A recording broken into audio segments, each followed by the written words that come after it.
Hi guys, welcome to my channel daddy mummy vlogs. मैं हूं निशा जैन। कैसे हो आप सब? दोस्तों, मेरी प्रीवियस वीडियो में हमने बात की थी हैप्पीली मैरिड लाइफ के टिप्स के बारे में। आई होप आप में से बहुत लोगों ने उस टिप्स को फॉलो किया होगा और शायद कुछ चेंज भी आपकी लाइफ में आया होगा। हो सकता है कि कुछ लोगों को थोड़ा प्रॉब्लम हुआ हो, थोड़ा सेक्रीफाइस करना पड़ा हो, कुछ लाइक इरिटेशन भी हुआ होगा कि यार इतना मुझे क्यों करना पड़ रहा है। But let me tell you कि कोई भी चीज़ आपको इतनी आसानी से नहीं मिलती है। आप अगर आप ऑफिस में भी होते हैं, क्लाइंट्स को कभी इम्प्रेस करना होता है, प्रेजेंटेशन देना होता है, तो it's not that easy to impress anyone.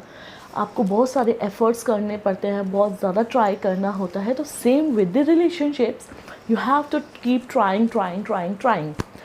First attempt में ज़रूरी नहीं कि आपको रिज़ल्ट मिल जाए। आपको सेकंड अटैम्प्ट देना पड़ सकता है, थर्ड अटैम्प्ट देना पड़ सकता है, फोर्थ अटैम्प्ट देना पड़ सकता है। So you have to keep patience और बस आप उसको ट्राई करते रहिए। उन टिप्स को आपने फॉलो किया तो दैट्स वेरी गुड, और नहीं किया तो उनको आप फॉलो करिए। और अगर आपने मेरे उन टिप्स को फॉलो किया है और जो भी रिज़ल्ट आया, मुझे कमेंट में ज़रूर लिख के बताएं।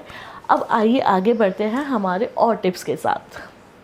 और नए टिप्स बताने से पहले मैं कहना चाहूँगी कि जो भी लोग मेरा ये वीडियो पहली बार देख रहे हैं और मेरा प्रीवियस वीडियो उन्होंने मिस कर दिया था, तो आप मेरा प्रीवियस वीडियो भी देख सकते हैं। उसके लिए मैं डिस्क्रिप्शन बॉक्स में लिंक दे रही हूँ, तो आप उस पर जाइए, उस वीडियो को भी ज़रूर देखिए। और दोनों वीडियोज़ में जो भी टिप्स आपको बताए गए हैं उन्हें फॉलो कीजिए, उन्हें अपनी लाइफ में इम्प्लीमेंट कीजिए, ताकि आपकी भी ज़िंदगी अच्छी और बेहतर बन सके। प्रॉब्लम्स जो भी सबकी लाइफ में होती हैं वो सॉल्व हो सके। लेकिन मैं ये नहीं कहूँगी कि पूरी प्रॉब्लम सॉल्व हो जाएगी, एकदम स्मूथ सब कुछ अच्छा हो जाएगा। बट हाँ, एक 90% तक भी अगर अच्छा हो जाता है तो इससे अच्छा कुछ नहीं हुआ। तो आइए मैं आपको और टिप्स बताती हूँ। माइट भी आपको वीडियोस बहुत लंबे लगे या फिर ऐसा लगे कि मैं बहुत ज़्यादा एक्सप्लेन कर रही हूँ, बट जो भी टिप्स मैं आपको दूंगी वो बहुत इम्पॉर्टेंट है। मैंने अपनी खुद की मैरिड लाइफ में इन चीज़ों को फॉलो किया है, और ये ही मैंने जो मेरा एक्सपीरियंस है, मुझे लगता है कि ये चीज़ें बहुत ज़रूरी होती है एक मैरिड लाइफ में।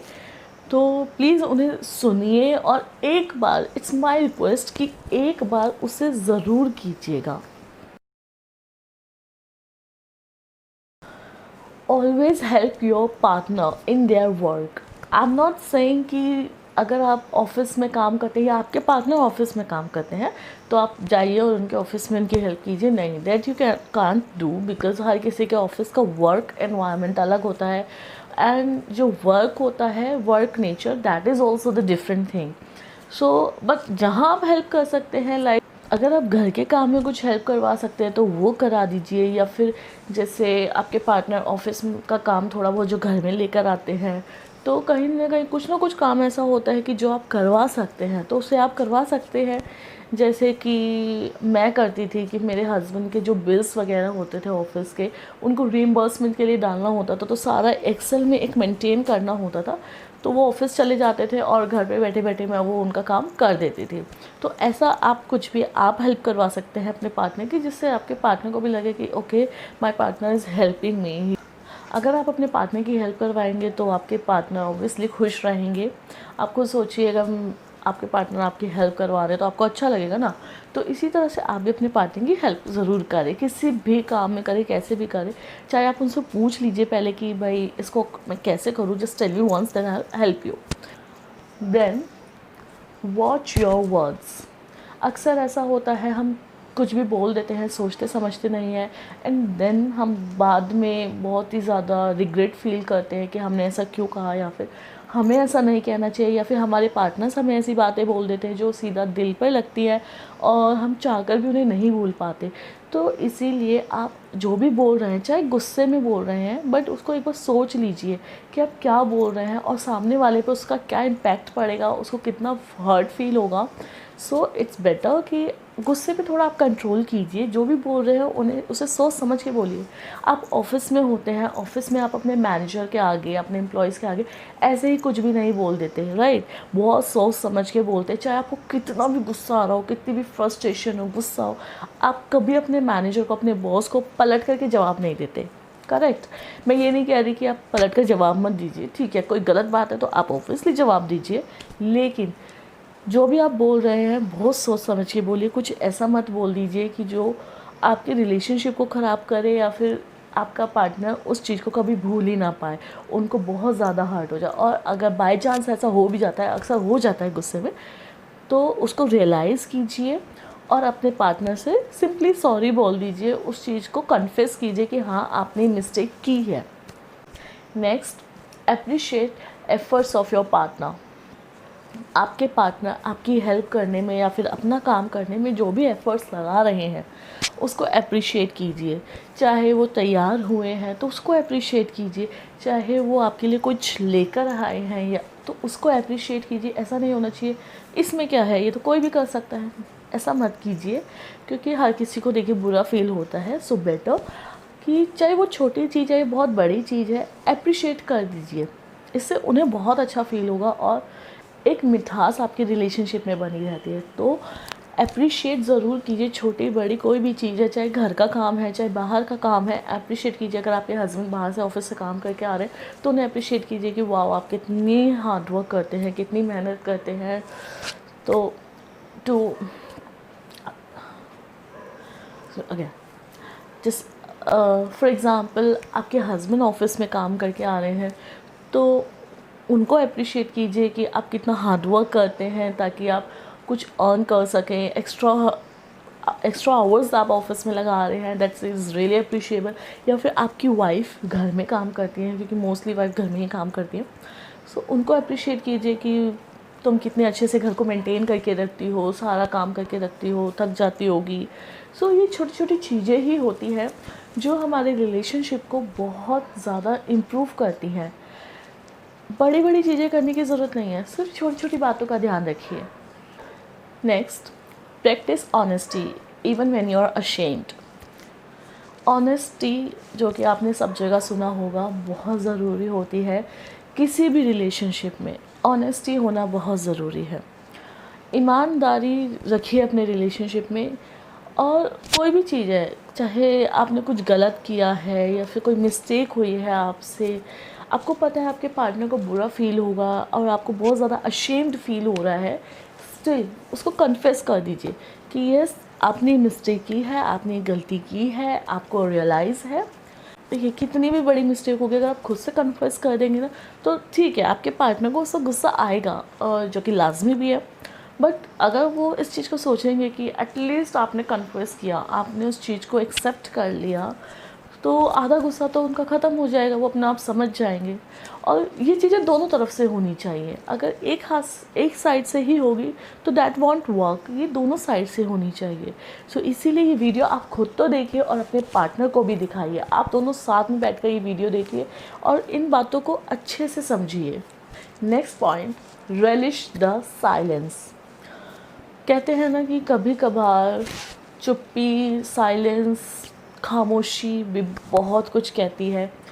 यस, कभी कभार हमारा चुप रहना भी बहुत ज़रूरी हो जाता है और सामने वाले का भी चुप रहना बहुत ज़रूरी हो जाता है। ज़रूरी नहीं कि हर बात का जवाब दिया जाए, हर बात पे कुछ ना कुछ रिएक्ट किया जाए। अगर आप चुप रहेंगे तो भी बहुत कुछ कह जाएंगे, लेकिन ज़रूरी है कि सामने वाला आपकी साइलेंस को, आपकी चुप्पी को समझे। इसीलिए कहते हैं ना, अंडरस्टैंडिंग बहुत ज़रूरी है। तो देखिए सारी चीज़ें एक दूसरे से कनेक्ट है। आप एक दूसरे को समझेंगे तो एक दूसरे की चुप्पी को, एक दूसरे की खामोशी को भी समझेंगे कि अगर सामने वाला बंदा खामोश है, कुछ नहीं बोल रहा, तो why is he not saying anything, you will understand that thing. So इसीलिए जो सामने वाला क्यों चुप है, वो हो सकता है ये वो कुछ कहना चाह रहा हो, but that person is not getting the right word to express their feelings. So it's very important कि आप समझें कि वो क्या कहना चाह रहा है। उसकी खामोशी को भी कभी आप इंजॉय भी कर सकते हैं कि कुछ ना कह के भी सब कुछ कह जाना। तो रिलिश द साइलेंस, खामोशी को समझिए, और अगर इंजॉय करने वाली चीज़ है तो इंजॉय कीजिए और समझने वाली चीज़ है तो समझिए। Next point is very important and that is communication. अक्सर क्या होता है कि रिलेशनशिप में कम्युनिकेशन नहीं होता। कम्युनिकेशन लाइक आपस में बातचीत नहीं होती, जो कि बहुत ज़रूरी है। अगर आपस में बातचीत नहीं होगी, कम्युनिकेशन नहीं होगा, कम्युनिकेशन गैप, अगर आपस में बातचीत नहीं होगी और इससे अगर कम्युनिकेशन नहीं होगा तो इससे अगर आपस में बातचीत नहीं अगर आपस में बातचीत नहीं होगी तो कम्युनिकेशन गैप बढ़ता जाएगा। और कम्युनिकेशन गैप बढ़ने से क्या होता है कि एक दूसरे के बीच में जो मिसअंडरस्टैंडिंग होती है वो बढ़ जाती है और एक दूसरे के लिए मन में प्यार ख़त्म हो जाता है, नफ़रत होने लगती है। तो इसीलिए ज़रूरी है कि जब भी ज़रूरी है एक दूसरे से बात कीजिए। जब तक बात नहीं करेंगे तो नहीं समझ पाएंगे एक दूसरे को। आपके मन में कोई भी बात है वो शेयर कीजिए, डिस्कस कीजिए। इसीलिए हर टाइम पे सुबह शाम कम्युनिकेशन होना हस्बैंड वाइफ में बहुत ज़रूरी है। चाहे आपकी फैमिली से रिलेटेड है, चाहे बच्चों से रिलेटेड है, चाहे आपके वर्क से रिलेटेड है, तो कम्युनिकेशन रखिए आपस में, एक दूसरे से बात करिए। एक बात करने से ये भी फ़ायदा होगा कि कोई भी प्रॉब्लम शायद आप नहीं सॉल्व कर पा रहे, आपका पार्टनर सॉल्व करेगा। सो ज़रूरी है कि कम्युनिकेशन को ख़त्म मत होने दीजिए। चाहे कुछ भी हो जाए, गुस्से में बात कीजिए, चिल्ला के बात कीजिए, बट करिए। अक्सर ऐसा होता है कि हम अपने पार्टनर से बात नहीं करते हैं गुस्से में। आप अलग कमरे में और आपका पार्टनर अलग कमरे में, तो प्रॉब्लम तो सॉल्व होगी ही नहीं ना जब तक आप बात नहीं करेंगे। तो communication is very important. whatever is the reason, just do the communication। Gap मत आने दीजिए। कहीं ऐसा ना हो कि आप दोनों तो बात नहीं कर रहे हैं, कोई तीसरा आपके बीच में आ जाए और सारी बात बिगड़ जाए। Be kind. आपको अपने पार्टनर के साथ बहुत ही नरम रहना चाहिए। ज़रूरी नहीं कि हर बात पे आप उनको टेढ़े मेढ़े जवाब दें या चिल्लाएं। अगर इसको अपने ऊपर लेके देखिए, अगर आप इसे अपने ऊपर इस तरह से लेके देखें कि ऑफिस में अगर आपके बॉस आप पे हमेशा चिल्लाते रहे, टेढ़े मेढ़े जवाब दें, क्या आपको अच्छा लगेगा? क्या आपको वहाँ पे काम करने का मन करेगा? नहीं, आपका मन वहाँ से हटता रहेगा। So same is in your relationship. अगर आप गुस्से में रहेंगे हर वक्त या फिर अकड़े रहेंगे अपने पार्टनर की तरफ, आप काइंड ही नहीं है, नरम ही नहीं है, आपका स्वभाव अच्छा नहीं है। सो प्यार ख़त्म होने लगता है धीरे धीरे, अंडरस्टैंडिंग ख़त्म होने लगती है। सो ज़रूरी है कि आप काइंड रहिए। ठीक है, होता है कि कभी कभार हमारे पार्टनर ऐसी चीज़ कर देते या हम कर देते जो हमारे पार्टनर को नहीं पसंद आती। सो ज़रूरी नहीं है कि आप उसको चिल्लाकर ही बोले कि ये तुमने क्या किया। आप उसको आराम से भी समझा सकते हैं कि आपने ऐसा किया, इसको नहीं करना चाहिए था, आप इसको इस तरह से कीजिए। So be kind, always be kind. मेरे साथ भी होता है, अगर मेरे हस्बैंड मुझे हर वक्त चिल्ला के बात करे तो मुझे भी अच्छा नहीं लगता। मुझे ऐसा लगता है कि ये चीज़ मुझे आराम से भी बताई जा सकती थी और मैं इसको समझती। तो ज़रूरी नहीं है कि बच्चों कहते हैं ना कि बच्चों को आप प्यार से समझाएंगे तो वो ज़्यादा जल्दी समझेंगे। तो सेम इन योर रिलेशनशिप कि आप हर चीज़ को ठीक है, हम बड़े हैं तो ज़रूरी नहीं कि चिल्लाकर ही कोई बात समझ में आएगी। प्यार से समझाइए, देखिए ज़रूर सामने वाला उस बात को समझेगा और ध्यान में रखेगा। हर वक्त चिल्लाएंगे, डांटेंगे तो नफ़रत आ जाती है एक दूसरे के लिए, डर आ जाता है कि भाई ये तो ही ऑलवेज शाउट और शी ऑलवेज शाउट। सो वो चीज़ नहीं होनी चाहिए। अगर ऐसा है तो उसको अभी चेंज लाइए अपने अंदर। एंड जैसे आप अपने ऑफिस में होते हैं, कभी मैनेजर पे शाउट नहीं करते ना, कोई भी गलती होती है आपके एम्प्लॉयज़ की, आप उनको समझाते हैं आराम से बैठ करके। तो अब घर में ऐसा क्यों नहीं करते? घर में भी ऐसे ही कीजिए। Equal partnership and decision making. अक्सर क्या होता है कि हमारे घर में जो मेल्स होते हैं, जेंट्स लोग होते हैं, सारे डिसीजंस खुद ही लेना चाहते हैं, जो कि हमारे इंडिया में एक्चुअली मेन प्रॉब्लम है, बहुत बड़ा इशू है ये। मेंस लोग जो होते हैं, I am not against the man, but that is actually happen कि वो घर के सारे डिसीजंस खुद ही लेना चाहते हैं। इवन दे वांट कि उनकी वाइफ को कहीं बाहर भी आना जाना है तो they should ask to their husband even they can go or not. घर में खाना बनाना है तो इसमें भी हस्बैंड का डिसीजन, कोई घर में कोई चीज़ लानी तो इसमें भी हस्बैंड का डिसीजन। अरे यार please, girls are also human, your wives are also human, they also have the thinking power, maybe वो आपसे अच्छा, आपसे बेहतर सोच सकती है। सो एक इक्वल पार्टनरशिप होनी चाहिए। You guys are partner and partners का मतलब होता है इक्वलिज्म, 50-50। हो सकता है कहीं पे हम अच्छा नहीं सोच पा रहे, हमारे पार्टनर अच्छा सोच सकते हैं, वो बेटर डिसीजन ले सकते हैं हमसे। तो इसीलिए आप दोनों आपस में बैठ कर के डिस्कस कीजिए, दोनों आपस में साथ में डिसीजन लीजिए कि इस चीज़ को हमें लाइक जस्ट फॉर एग्जांपल कि आपको घर में कोई फर्नीचर लाना है, तो दोनों का डिसीजन होना चाहिए कि अच्छा हमारा बजट इतना है, इस तरीके का फर्नीचर हमें लेना है, तो हमें कहाँ से लेना चाहिए, किस तरह से लेना चाहिए। सो इसमें क्या होता है कि दोनों ही खुश रहते हैं। अब इसीलिए ज़रूरी है आप दोनों मिलकर के डिसीजन लें, अपनी फैमिली के लिए, अपने घर के लिए, अपने घर से रिलेटेड जितने भी डिसीजन है साथ में मिलकर के लिए। तो इससे आप दोनों ही खुश रहेंगे, कोई कहीं भी क्लैश नहीं होगा। और मैंने जो भी पॉइंट्स आपको बताए ये बहुत ज़रूरी है, जो मुझे लगता है मेरी लाइफ में कहीं ना कहीं ये सब बातें बहुत ज़्यादा हिट करती हैं। तो आपको भी लगता होगा, जब मैंने आपको बताया, अगर आप सोचें तो आपको भी लगेगा कि हाँ ये चीज़ें होती हैं। क्योंकि मैंने जब अपनी पहली वीडियो शेयर किया था तो मुझे बहुत लोगों से रिस्पॉन्स मिला कि यस हमारे बीच में ये प्रॉब्लम आती है, एंड थैंक्स टू यू कि हमें पता चला कि हमारी गलती यहाँ थी, हमें रियलाइज़ हुआ and we will work on it. So अब भी जो मैंने पॉइंट्स बताए हैं बहुत इंपॉर्टेंट पॉइंट्स हैं जो मेरे खुद के पर्सनल एक्सपीरियंस से हैं। So I would request you to आप एक बार इसको इम्प्लीमेंट करके देखिए, आपको खुद चेंज नज़र आएगा। और नहीं आया तो दोबारा अटेम्प्ट कीजिए, दोबारा ट्राई कीजिए। ट्राई करने में क्या जाता है, पैसा थोड़ी ना लग रहा है ट्राई करने का। और ज़्यादा पॉइंट्स के लिए, और ज़्यादा टिप्स के लिए आप मेरा पुराना वाला वीडियो ज़रूर देखें, प्रीवियस वीडियो, जिसमें और भी मैंने पॉइंट्स आपके साथ शेयर करे हैं। सो आई होप मेरा वीडियो बहुत हेल्पफुल रहा होगा आपके लिए, आपको कुछ ना कुछ हेल्प मिली होगी। जैसा भी चेंज आपकी लाइफ में आए मुझे कमेंट में ज़रूर लिख के बताएं, ताकि मुझे भी पता लग सके और हमारे व्यूअर्स को भी पता लगे कि ये चीज़ अगर नहीं वर्क कर रही तो ये चीज़ वर्क कर सकती है।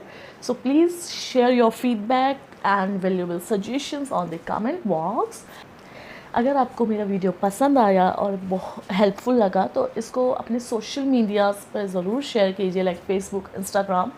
और साथ ही आप इसको सब्सक्राइब भी कर सकते हैं ताकि आपको ऐसे ही और सारी वीडियोस के नोटिफिकेशंस मिलते रहें। और मेरी वीडियो को ज़रूर लाइक कीजिए ताकि मुझे मोटिवेशन मिलता रहे। फ़िलहाल के लिए इतना ही, और ढेर सारे टिप्स के साथ बहुत जल्द हम फिर से मिलेंगे।